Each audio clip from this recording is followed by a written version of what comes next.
Hello नमस्ते। आज मैले हजुरहरूको लागि लिएर आएको छु छिट्टो मिठो तयार हुने पिरो नास्ता चाउचाउ।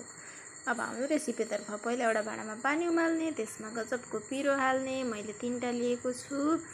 यो सस्तो मिठो पनि हुन्छ। अनि एउटा भाँडामा चाहिँ हामीले त्यही चाउचाउको सबै मसलाहरू अनि ससहरूलाई पनि खनाउने। अब हामीले भर्खरै उमालेर राखेको त्यो चाउचाउलाई अब यही मिक्सरमा चाहिँ मिक्स गर्ने। मिक्स गरिसकेपछि यसलाई हामीले खानको लागि रेडी हुन्छ।